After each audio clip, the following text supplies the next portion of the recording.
जय श्री कृष्णा। आइए सुनते हैं भीष्म जयंती की यह कथा। महाभारत के युद्ध के बारे में तो जानते ही होंगे। कौरव और पांडवों के बीच कुरुक्षेत्र में हुआ ये युद्ध 18 दिनों तक चला था। इस युद्ध में पहले 10 दिनों तक कौरवों की ओर से भीष्म पितामह सेनापति थे। 10वें दिन अर्जुन ने शिखंडी को ढाल बनाकर भीष्म पर तीरों की वर्षा कर दी। अर्जुन के तीरों से छलने भीष्म पितामह बाणों की सैया पर आ गए, लेकिन भीष्म पितामह की मृत्यु नहीं हुई, क्योंकि उन्हें इच्छा मृत्यु का वरदान प्राप्त था। अपनी देह का त्याग करने के लिए भीष्म पितामह ने उत्तरायण का इंतजार किया था। माघ माह की अष्टमी के दिन उन्होंने अपनी देह का त्याग किया था। इस बार भीष्माष्टमी पर आइए सुनते हैं भीष्म पितामह को कैसे मिला था इच्छा मृत्यु का वरदान। पौराणिक कथा के अनुसार भीष्म पितामह राजा शांतनु और देवी गंगा के पुत्र थे। उनके जन्म के बाद देवी गंगा ने उन्हें देवव्रत नाम दिया। देवव्रत ने महर्षि परशुराम से शास्त्र विद्या प्राप्त की, जिसके बाद देवी गंगा देवव्रत के उनके पिता राजा शांतनु के पास ले गई थी। राजा शांतनु ने देवव्रत को हस्तिनापुर का राजकुमार घोषित कर दिया। कुछ दिन गुजरने के बाद राजा शांतनु को सत्यवती नाम की एक स्त्री से प्यार हो गया और उन्होंने उनसे विवाह करने का मन बना लिया।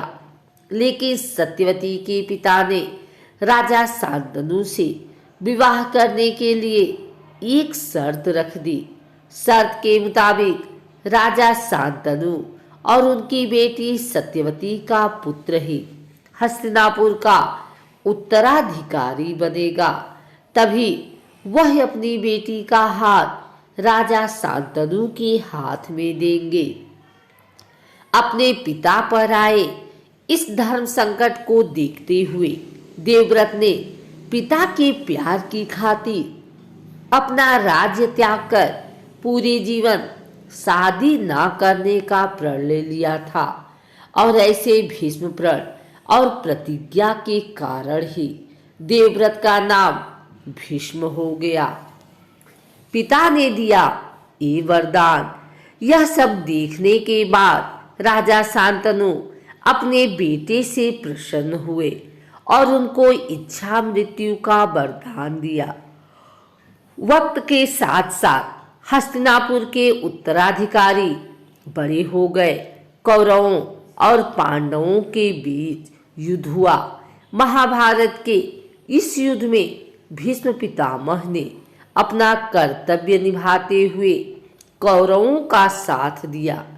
भीष्म पितामह ने पूरी निष्ठा के साथ युद्ध में कौरवों की तरफ से युद्ध किया। इस युद्ध में पहले 10 दिनों तक कौरवों की ओर से भीष्म पितामह सेनापति थे। 10वें दिन अर्जुन ने शिखंडी को ढाल बनाकर भीष्म पर तीरों की वर्षा कर दी। अर्जुन के तीरों से छलने भीष्म पितामह बाणों की सैया पर आ गए। हिंदू मान्यता के मुताबिक जो भी जातक सूर्य उत्तरायण के दिन अपना शरीर छोड़ता है उस जातक को मोक्ष मिलता है। इसी कारण से उत्तरायण के दिन भीष्म अष्टमी मनाई जाती है।